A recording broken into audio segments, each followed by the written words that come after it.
And today was the first day of school, so you know, a new school year. So this morning I drove myself to school and I couldn't get out of my car, so I drove around the block until I ran out of gas. Then I got out of my car, walked away.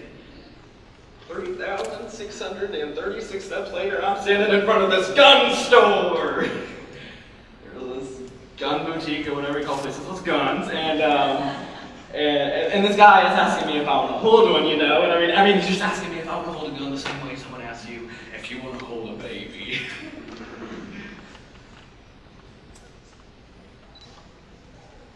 And well, the only reason I was scared too was because I did want to hold it. On December 14, 2012, 20 children and 6 adults were killed at Sandy Hook Elementary School, changing the lives of families across America forever.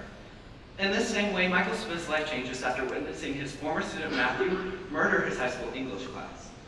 Being the only survivor, Mr. Smith must relive the terrible memory of watching his own student become his worst nightmare. The Velvet Rat by James Still. Teaching was the only thing I wanted to do, you know. Well, it was the only thing I knew how to do. The only thing I was good at. Now, I do miss being good at something. You see, I felt more like a man when I was good at something.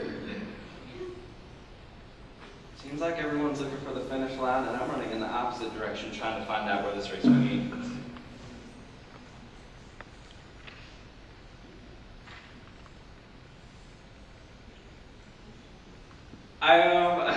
I started out as a substitute teacher, and well, I live to tell about it.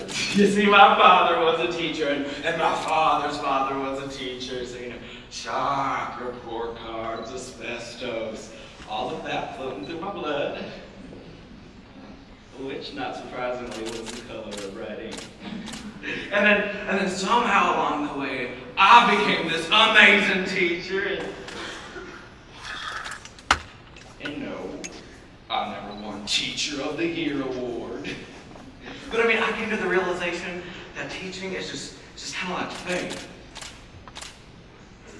Now, I never hated my students for not being passionate about poetry and literature. And I didn't completely eliminate the word lack from their vocabulary. The secret is to love teaching without having the kids realize your love for it.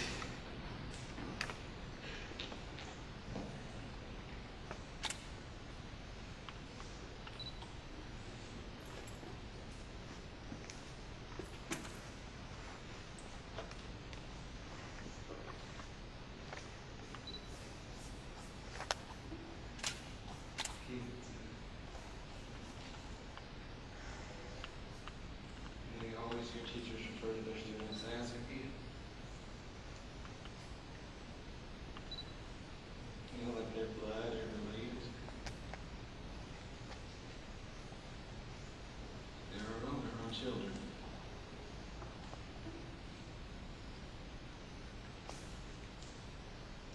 So I guess in that way, on that bright and sunny day in spring,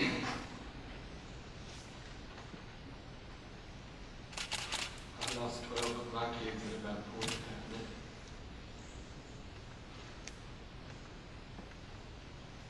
I mean, it took them all but 270 seconds and nothing. I mean, nothing I had taught them could have helped save their lives. Not the Iliad, not the Wasteland, not even Uncle Walt's Leaves of Grass. I mean, forget Faulkner and forget Steinbeck and Welty and Cather, because poetry and literature doesn't save your life.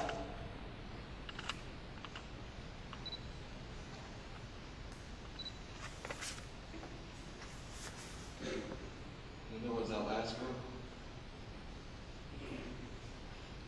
The last kid to be killed was this 14-year-old girl, you know, this 14-year-old girl he killed instead of me, and she was just sweet. she was just thankfully sweet. Get behind me, it's gonna be okay, just take it, please. Matthew, please just put the gun down and we can talk about this, please. Don't you do it. But when he pointed that gun at me, And he said, do you believe in God? She stepped out from behind me and she said, yes. I do. I do believe in God.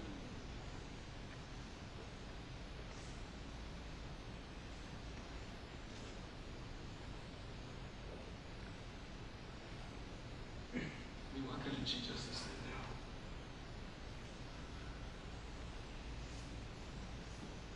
And if she would have said no, would he have killed me? Would he have killed us both? Would he have made her choose? I mean, what kind of God requires that from a 14-year-old kid?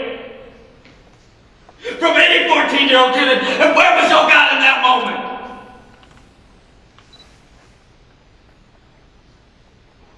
I mean, who was God in that moment? Because it wasn't me. you see, I think the kid with the gun felt more like God than God did. That's what I think. So in this one moment, this single moment of me meeting a gun in the face, I don't want him to call me Mr. Smith. That's not the last thing I want to hear before I die. He just keeps looking at me. And he just keeps looking at me from behind that pointed gun, and he knows. I mean, he knows that I know his first name, so I say it. Matthew.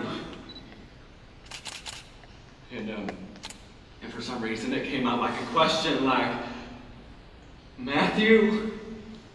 And for some reason it came out loud, like Matthew, like I'm trying to wake him from this nightmare, but his eyes are open, and you think. I mean, you think time would stand still in a moment like that, right? But time isn't just one thing, it's stacked, it's layered. It always has you by the neck because it knows that you can never get enough.